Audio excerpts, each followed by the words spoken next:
Hi, I'm Mike, and in this short video series, I'll be talking about behind the scenes of The Vanishing of Vivienne Cameron, the latest podcast from Casefile Presents, which I co-produced. The Vanishing of Vivienne Cameron is the latest podcast from Casefile Presents.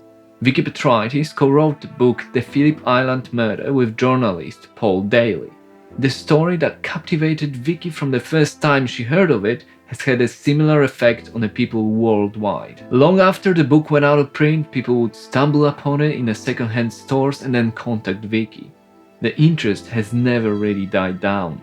The Phillip Island Murder was featured on an episode Sensing Murder in 2005 and then became Case 80 Beth Barnard on Casefile in 2018.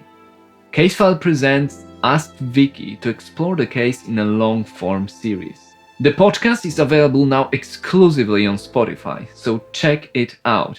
Links in the description below.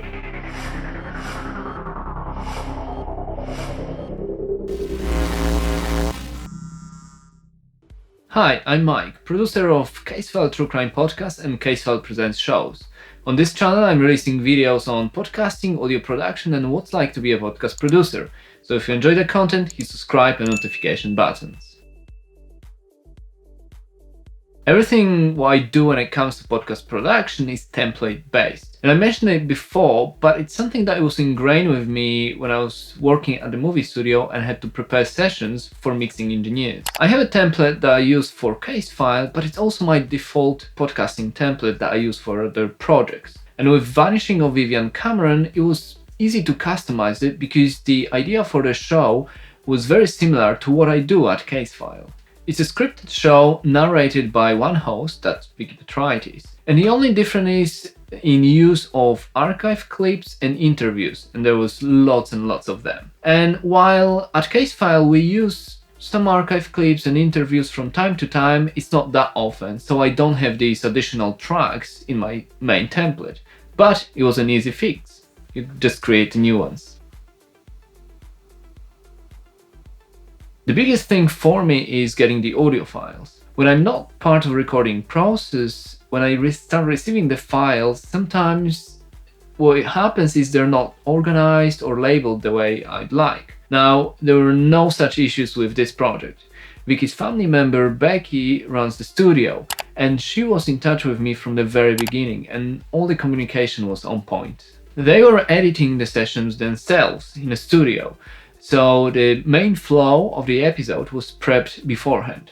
Now I asked for unprocessed, uncompressed stems for every track, and they would be the length of each episode.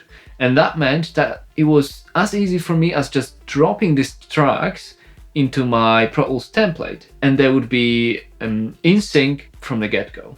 And that saved me a lot of time because essentially all the best takes were already chosen, the mistakes were cut out, and the narrative was built by Vikki and her team. As my focus was purely on post-production, my plan was to edit the flow of the episodes, then do the in-depth cleanups on dialogues on the clips, then score the episodes and mix them.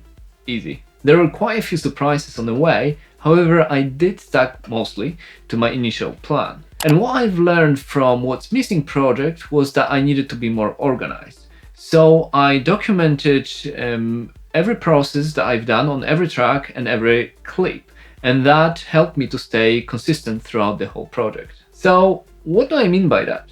For example, Person was featured in episode 1 and then episode 9. So instead of trying to figure out what I've done a week ago, I just look up in a document what processes I've used on that track, on these clips. And it may sound obvious to you, but from my experience, I know this can be overlooked. So preparation and documenting the process was the key. The narrative of the show was edited in a studio.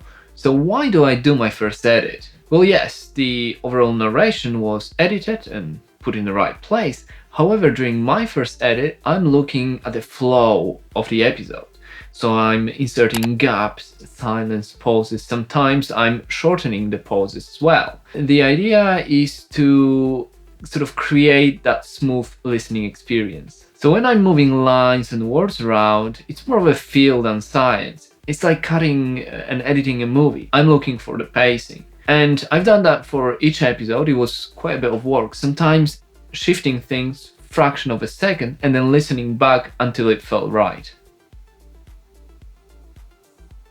In-depth cleanups are simply processing the dialogues with my Isotope RX plugins. And for the main narration, I ran it through my module chain. That worked fine. I then start doing manual cleanups using keyboard and mouse, and that for getting rid of mouth noises, clicks, pops, sibilants, and so on. It does take quite a while to clean up episodes manually with keyboard and mouse, but in my opinion, it elevates the audio even further, makes it more radio-like, and improves the listening experience.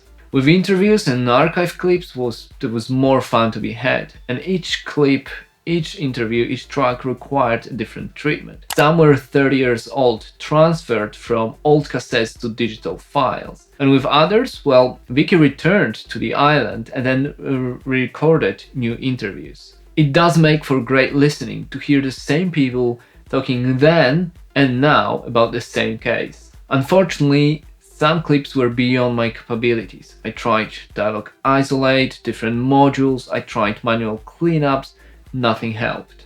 We've discussed our options, but in the end, we've decided on hiring a voice actor to dub these problematic clips. Instead of replacing them completely, what we've done was we would play the original clip from the archive for a couple seconds, full loudness, and then reduce the volume and have the actor read the part on top of the original clip. It actually worked quite well, and we're pleased with the end result. That's it when it comes to editing the Vanishing of Vivienne Cameron podcast. In the next episode, I'll talk about scoring the show. But don't forget to check out the podcast. It's available now, free on Spotify. Subscribe, share, leave your review. That's it for today. I'm Mike from Mike Migas Production. If you enjoy this content, if you want to learn more about podcast production, check the rest of my channel as well as my website, mikemigas.com. For now, share, like, subscribe, and I'll see you later.